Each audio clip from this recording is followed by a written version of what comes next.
Hello, guys. Welcome to episode 81 of Juan on One Coaching.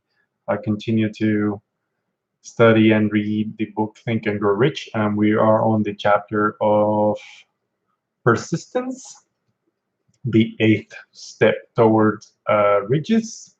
And in this phrase or this sentence, Napoleon Hill is talking about our ability to persist in things, and he shares a little bit of his research and phrases it in this specific way, which is very simple, and it seems to be the one thing that really ensures that we stay on course to what we're trying to accomplish and who we want to become.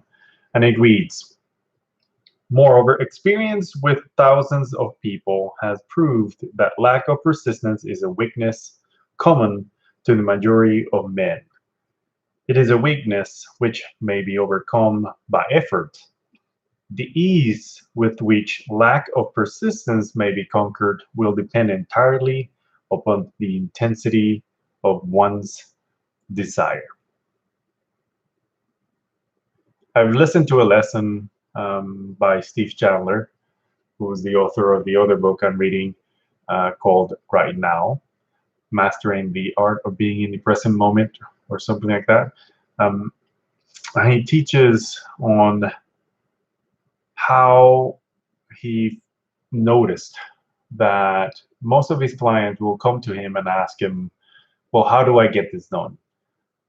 And he figured out that is not really how you're going to get something done.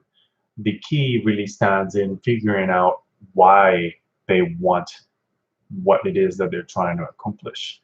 And it really comes down to how much do you want what you claim you want.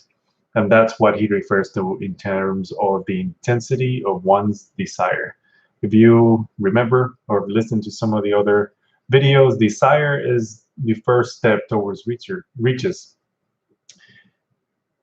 Essentially, if we want success, however we want to define that, that success has to be defined by what we want, not what our parents tell us, what society says we should do, what our best friend or our loved ones say we should pursue. It needs to come from within, and that really is what counts. If we allow others to set our intent and set what we want, it is very likely that in the event of challenges and obstacles, we're going to give up. Why? Because I simply didn't really want that. I'm doing it out of obligation and respect to other people, or maybe because I'm fearful that if I do what I truly want, I am going to die poor or something like that. I think the question here is going to come down to sitting down and asking yourself, what is it that you truly want? And maybe why are you doing what you're doing right now? If you're doing it because you feel obligated to someone else, it's time to reconsider and find a different reason why you're doing what you're doing.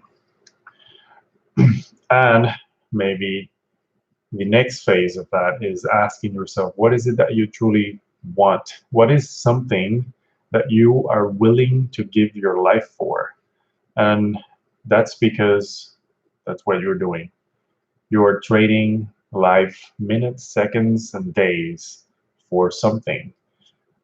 So I think might as well trade it for the thing that you truly want. And as you go, you start intensifying that desire, that want, that feeling of obtaining whatever it is that you want, on to the point that it becomes an all-consuming obsession, which is what Napoleon Hill mentions in the book.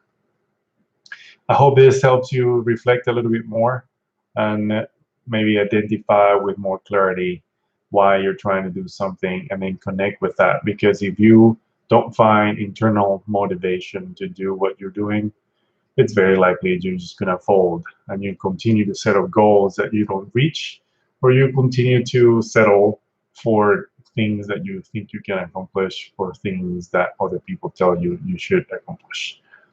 That's it. That's my message. I'll see you on the next one. Bye.